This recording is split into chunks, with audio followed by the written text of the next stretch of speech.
नमस्कार, हर खबर हरियाणा में आपका स्वागत है। आपके साथ हाजिर हूं मैं कंचन। शुरुआत करेंगे बुलेटिन के इस वक्त की बड़ी खबर के साथ, जो कि भिवानी से आ रही है। बड़ी खबर इस वक्त की भिवानी में ओमिक्रॉन की एंट्री। जी हां, एक व्यक्ति में पाया गया ओमिक्रॉन। सीएमओ ने दी जानकारी। सीएमओ ने लोगों से अपील की है मास्क का प्रयोग करें। तो भिवानी से बड़ी खबर आपको बता रहे हैं, ओमिक्रॉन की एंट्री भिवानी में। एक व्यक्ति में पाया गया ओमिक्रॉन। एक व्यक्ति ओमिक्रॉन से संक्रमित पाया गया। सीएमओ ने जानकारी दी है इसकी। सीएमओ ने लोगों से अपील की है मास्क लगाने की। तो बड़ी खबर इस वक्त की आपको बता रहे हैं टीवी स्क्रीन पर। भिवानी में ओमिक्रॉन की एंट्री हो गई है। एक व्यक्ति ओमिक्रॉन संक्रमित पाया गया है। सीएमओ ने खुद इसकी जानकारी दी है। सीएमओ ने इसके साथ ही लोगों से अपील की है। लगातार हर खबर भी आपसे ये अपील कर रहा है, मास्क का प्रयोग जरूर करें, सोशल डिस्टेंसिंग का पालन करें, गैदरिंग वाली जगहों पर ना जाएं। लगातार कोरोना के केसेस बढ़ रहे हैं और दूसरी तरफ अब ओमिक्रॉन की मुसीबत भी आपके लिए पूरी तरह से तैयार हो चुकी है। भिवानी में भी देखिए एक केस सामने आ चुका है। बेहद जरूरी है कि आप लोग सोशल डिस्टेंसिंग का पालन करें, मास्क का इस्तेमाल करें। तो भिवानी में ओमिक्रॉन की एंट्री हो चुकी है।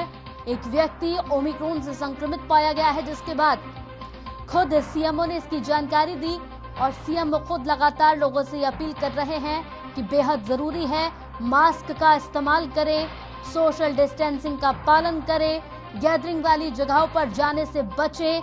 अगर आप घर से बाहर निकल रहे हैं तो मास्क अपने साथ ही रखें, मास्क अपने चेहरे पर लगाकर ही घर से बाहर निकलें।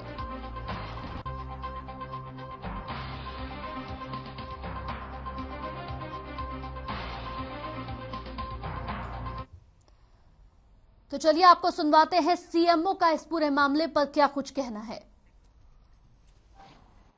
नमस्कार जी, सभी भिवानी वासियों से प्रार्थना है कि घर से बाहर निकलते समय मास्क लगाएं, सामाजिक दूरी रखें, बार बार हाथ धोएं, अपनी बची हुई वैक्सीन है उसको लगवाएं। हमारे भिवानी में ओमिक्रॉन का भी प्रवेश हो चुका है। हमारे जो 8 फॉरेन रिटर्नी पॉजिटिव थे, उनमें से एक की जीनोमिक सीक्वेंस रिपोर्ट आ गई है, वह पॉजिटिव आई है। इसलिए सभी से प्रार्थना है कि घर में रहें, स्वस्थ रहें और कोविड बिहेवियर का जो नियम बना रखे हैं उनका पालन करें।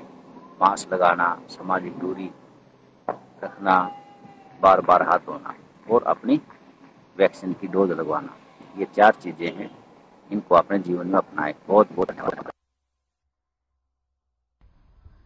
चलिए इसी बीच इस वक्त की एक और बड़ी खबर आपको बता दें। इस वक्त की एक और बड़ी और अहम खबर, लगातार मजीठिया को लेकर जिस तरह के कयास लगाए जा रहे थे, अब एफआईआर भी दर्ज हो गई है। कोविड नियमों की अवहेलना पर एफआईआर दर्ज हुई है। काफिला लेकर अमृतसर पहुंचे थे मजीठिया। चुनाव आयोग ने लगाई थी रैली पर रोक।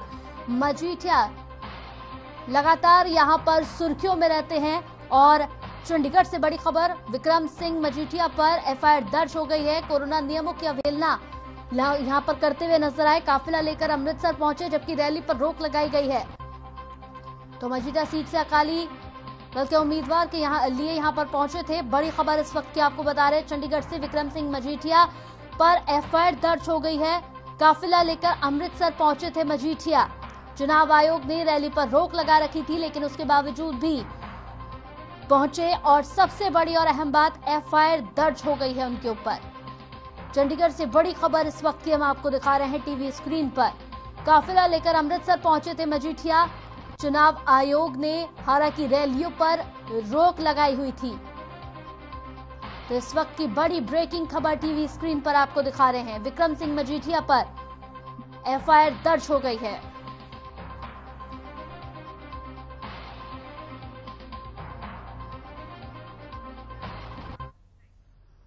चलिए इसी बीच इस वक्त की एक और बड़ी खबर आपको दिखाने जा रहे हैं। लगातार जिस तरह से कोरोना के केसेस सामने आ रहे हैं, उससे लेकर अब तमाम तरीके के जो कार्यक्रम है उन पर भी रोक लगा दी गई है। गणतंत्र दिवस का कार्यक्रम कोरोना के चलते बड़ा फैसला लिया गया है। गवर्नर हाउस में होने वाला एट होम कार्यक्रम स्थगित, रंगारंग कार्यक्रम को भी स्थगित कर दिया गया है।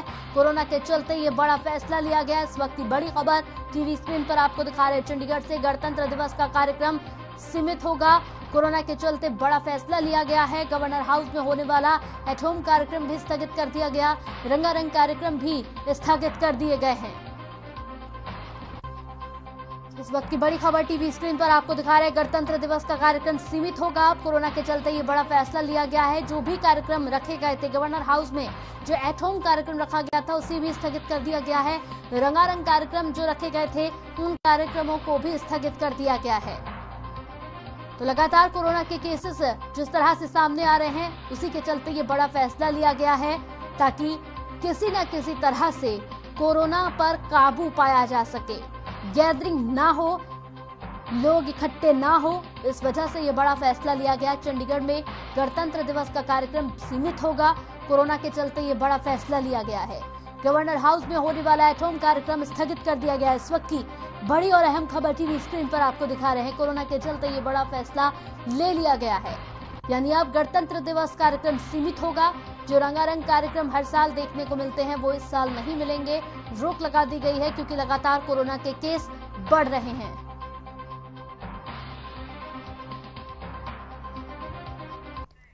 चलिए इसी बीच एक और बड़ी खबर पंचकुला से आपको दिखाने जा रहे हैं। लगातार वैक्सीन को लेकर लोगों में काफी उत्साह देखा जा रहा है और सरकार भी इस तरफ लगातार अपने कदम बढ़ा रही है और शायद यही वजह है कि लगातार वैक्सीन लगाने वाले जो लोग हैं उनके अंदर भी काफी उत्साह देखा जा रहा है। और साथ ही आपको बता दें कि 100% वैक्सीनेशन हो चुका है। पंचकुला में लोगों में उत्साह है, 100% लग चुकी है। गुरुग्राम, अंबाला पहले ही कर चुके हैं 100%। तो पंचकुला जिले में 100% वैक्सीन लग चुकी है लोगों को। बड़ी खबर, 100% का वैक्सीनेशन हो चुका है। तीसरा जिला पंचकुला 100% करने वाला तीसरा जिला बन चुका है। गुरुग्राम, अंबाला और अब पंचकुला 100% वैक्सीनेशन यहां हो चुका है। बड़ी खबर इस वक्त की पंचकुला से, जिले में 100% हुआ वैक्सीनेशन। वैक्सीन लगाने वाला तीसरा जिला बना है पंचकुला 100%। गुरुग्राम, अंबाला पहले ही ये घोषणा कर चुके हैं कि 100% वैक्सीन लग चुकी है यहां पर और अब पंचकुला में भी 100% लग चुकी है वैक्सीन।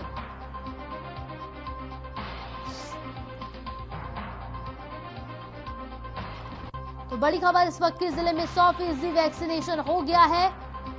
पंचकुला में 100% वैक्सीनेशन हुआ है। इस वक्त की बड़ी और अहम खबर आपको बता रहे हैं। तो देश में कोरोना का कहर लगातार जारी है, जिसके चलते देश में एक दिन में 1,32,000 से ज्यादा केस सामने आए, जबकि 1,38,000 से ज्यादा लोग कोरोना से ठीक भी हुए हैं। वहीं कोरोना से एक दिन में 314 लोगों की मौत हुई है। फिलहाल देश में 15,50,377 एक्टिव केस हैं। अब तक कोरोना के चलते 4,86,000 से ज्यादा लोगों की मौत हो चुकी है।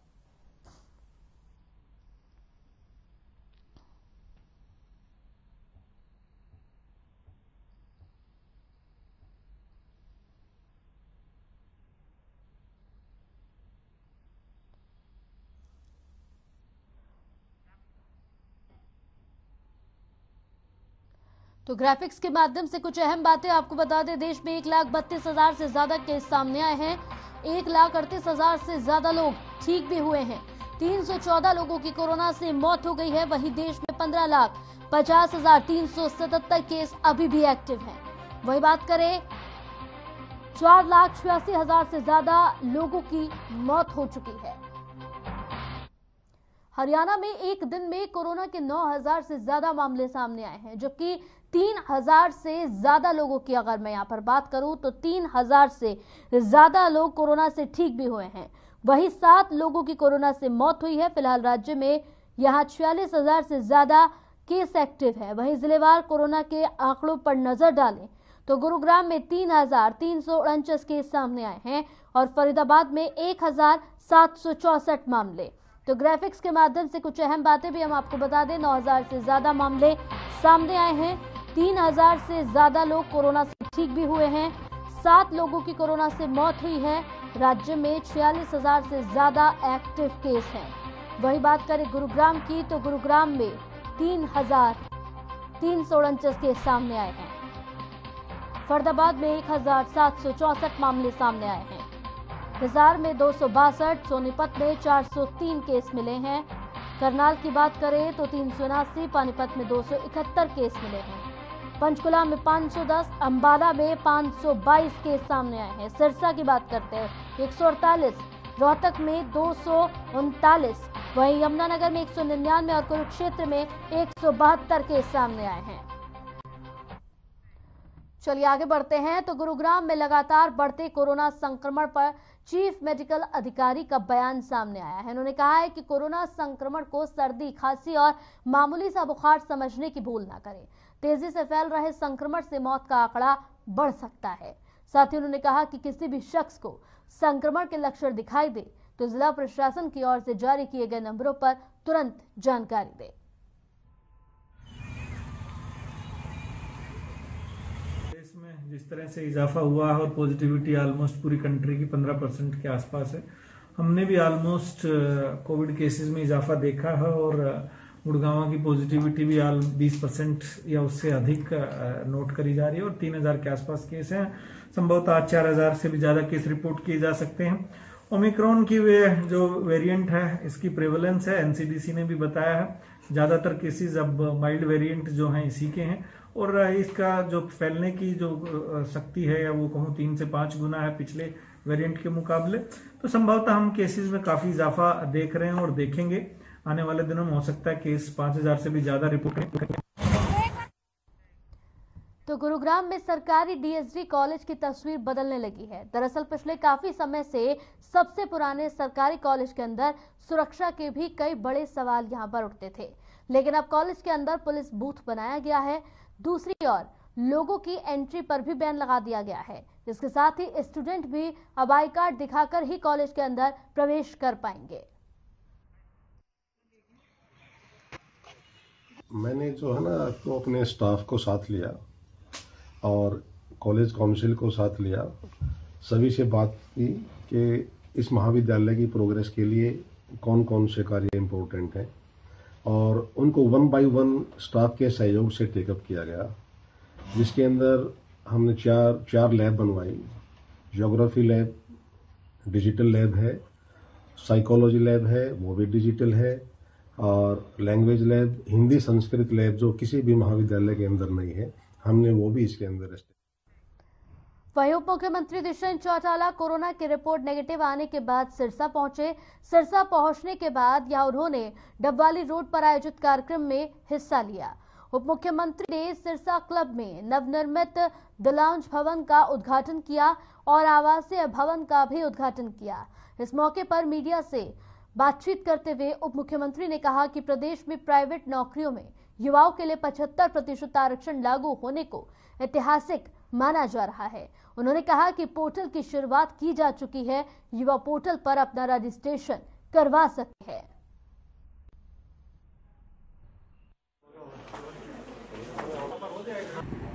तो तीसरी वेव कोविड की आई है और इसके अंदर जिनको कोविड हो रखा था उनको भी दोबारा हुआ है और दोनों वैक्सीनेशन के बावजूद भी हुआ है। मैं तो सबसे यही कहना चाहूँगा, एहतियात बरतो और एहतियात के साथ साथ अपनी अगर डोज पूरी नहीं हुई कोविड की तो वैक्सीनेशन की डोसेज भी पूरी करवाओ। माइल्ड जरूर है मगर जिस तरह से नंबर्स बढ़ रहे हैं और डे बाय डे बढ़ रहे हैं, मुझे लगता है प्रिकॉशन ही सबसे बड़ा इससे लड़ने का वेपन है। चलिए वक्त हो गया एक छोटे से ब्रेक का, लेकिन ब्रेक से पहले आपको दिखाते हैं कुछ अहम सुर्खियां। डिप्टी सीएम दुष्यंत चौटाला ने सिरसा को दी सौगात। सिरसा क्लब में नवनिर्मित द लाउंज भवन का किया उद्घाटन।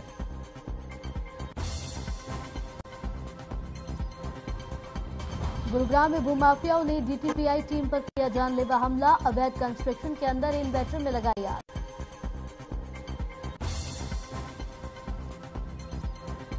फरीदाबाद में जूता फैक्ट्री में शॉर्ट सर्किट के चलते लगी भीषण आग। 70 से 80 दमकल की गाड़ियों ने बमुश्किल आग पर पाया काबू। हरियाणा में कोरोना का कहर लगातार जारी। पिछले 24 घंटे में 5000 से ज्यादा मामले आए सामने, जबकि 7 लोगों की गई जान। एनसीआर की हवा हुई जहरीली। दिल्ली में 301 तो नोएडा में AQI पहुंचा 309, जबकि गुरुग्राम में 204। तो हरियाणा में सर्दी का कहर जारी, हिसार में सबसे कम 4.4 डिग्री सेल्सियस रहा तापमान। मौसम विभाग ने कई जिलों में येलो अलर्ट किया जारी।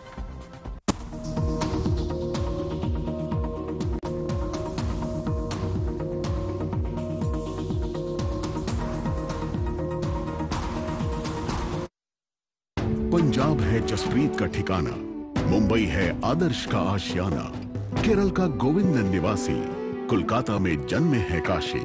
हर हिंदुस्तानी की शान ARB बियरिंग्स जोड़े सारा हिंदुस्तान।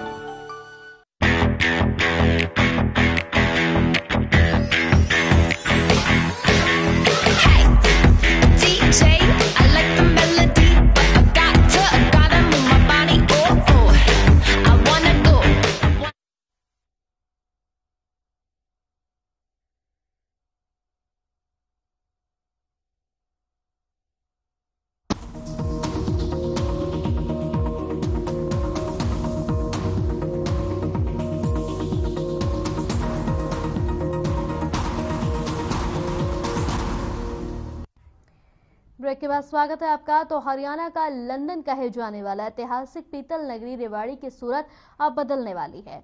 शहर का सौंदर्यीकरण करने की मुहिम अब जिला प्रशासन द्वारा चलाई जा रही है, जिसमें कमेटियां बनाकर शहर के ऐतिहासिक धरोहर और तालाबों का सर्वे किया जा रहा है।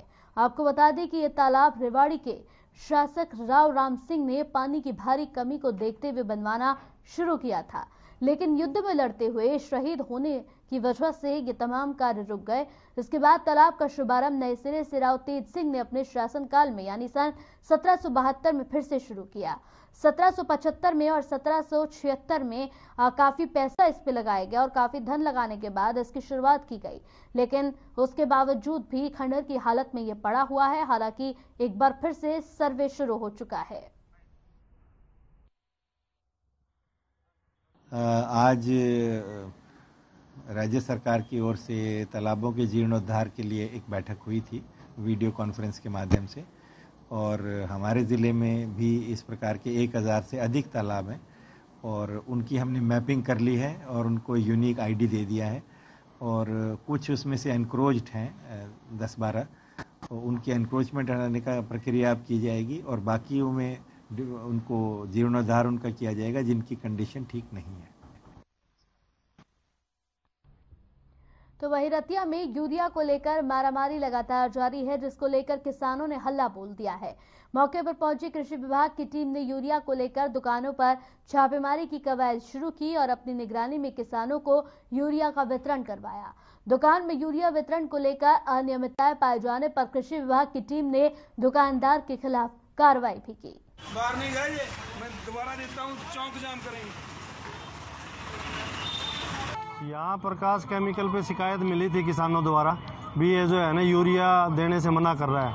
उसके बाद हमारे स्टाफ ने आके जब चेक किया, इन्होंने कहा यूरिया अभी आई नहीं है।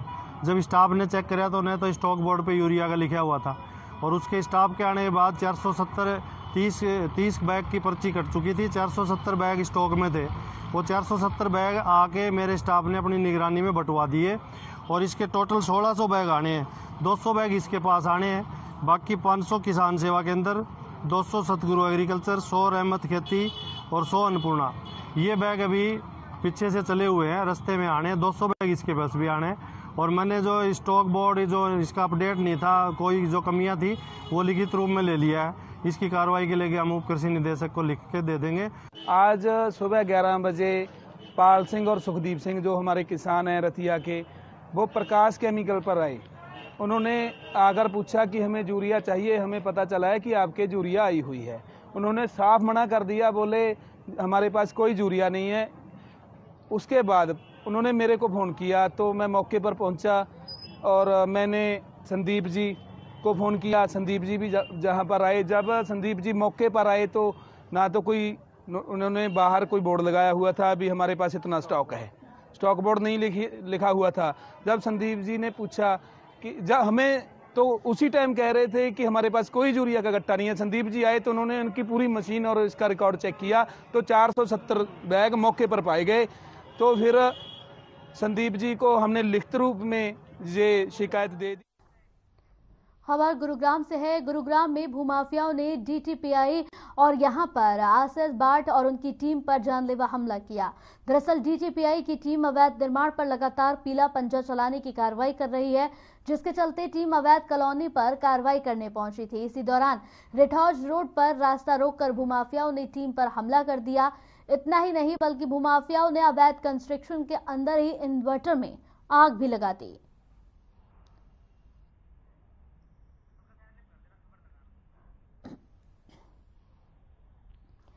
तो गुरुग्राम की ये तस्वीर आप देख रहे हैं। गुरुग्राम में भूमाफियाओं ने डीटीपीआई और यहां पर एसबाट उनकी टीम पर जानलेवा हमला कर दिया। डीटीपीआई की टीम जो है ये पहुंची थी यहां पर अवैध निर्माण जिस तरह से हो रहा है उसे रुकवाने के लिए, लेकिन उसी बीच यहां पर हमला कर दिया गया जानलेवा। अंदर जो इन्वर्टर रखा हुआ था, इन्वर्टर में भी आग लगा दी गई।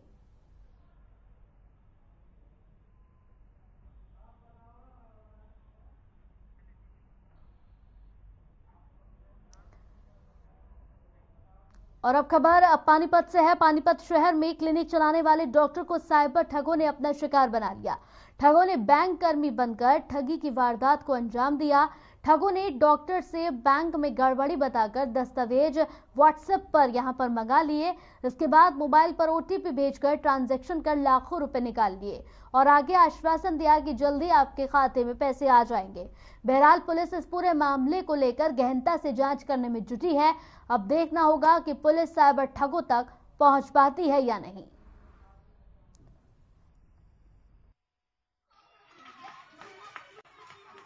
कल हमें एक कंप्लेंट मिली थी राकीब अली वासी महादेव कॉलोनी की तरफ से कि उसके साथ साइबर फ्रॉड हुआ है। उसने करीब 5-6 ट्रांजैक्शन की है 9 तारीख से लेकर 14 तारीख तक। तो हमारे एसपी साहब की तरफ से भी काफ़ी ट्विटर और ऑनलाइन या अखबारों में भी काफ़ी सूचना दी जाती है कि इनके ठगी इसके चक्करों में ना पड़े। तो उसने करीब 2.5 लाख रुपए साइबर फ्रॉड में अपने गवा दिए हैं। कहने और गाड़ी भी बता रहे हैं गिरवी रख दी उन्होंने से। हाँ, वो उसके बयान के अकॉर्डिंग उसने बताया कि मैंने गिरवी रख के दिया है उसको। जहाँ से वो ट्रांसफ़र करवाता था दुकान से पैसे, उन्होंने भी उसको हिदायत दी थी कि पैसे ना भेजें, लेकिन उसने उनके बातों को भी इग्नोर किया और पैसे फिर भी भेजता रहा उनको। वहीं यमुनानगर में स्नैचिंग के मामलों पर रोक लगाने के लिए सीआईए की टीम लगातार आरोपियों को धरपकड़ कर रही है। इसी कड़ी में सीआईए को यहां कामयाबी हासिल हुई। स्नैचिंग मामले में एक आरोपी को गिरफ्तार किया गया और आरोपी से यहां चोरी की 3 मोटरसाइकिल भी बरामद की गई। बता दें कि आरोपी ने अब तक कुल 7 वारदातों का खुलासा किया है। फिलहाल आरोपी को कोर्ट में पेश कर न्यायिक हिरासत में भेज दिया गया है।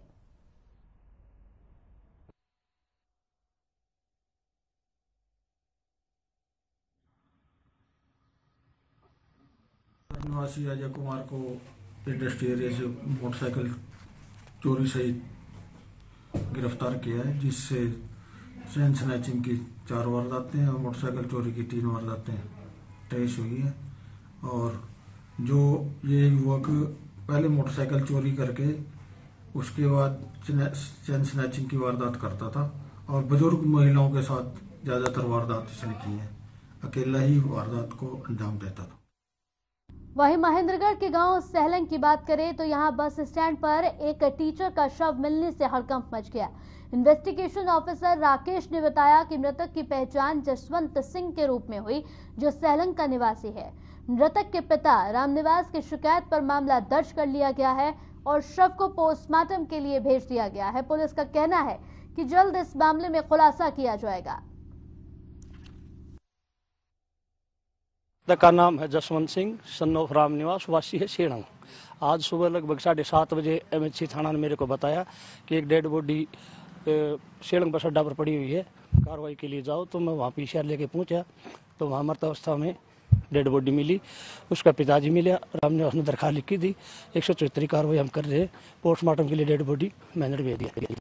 मेरे 2 लड़के हैं, ये टीचर था बड़ा लड़का, ये गुड़गांव स्कूल में वो कर रहा। घर से कल चला गया था किसी काम के लिए, बोला मैं काम के लिए जा रहा हूँ। वो फोन भी नहीं ले गया था, फोन भी वहीं पर लगाया हुआ था। फिर उसके बाद मेरे को शाम को मैं तलाश के मेरे को नहीं आया क्या बात काम के लिए, तो शाम को मैं गया तो मेरे को मिला नहीं कहीं बस स्टैंड पे। सुबह मैंने वो सुबह किसी ने आके खबर दिया मेरे को, भैया आपका लड़का वहाँ पड़ा हुआ है।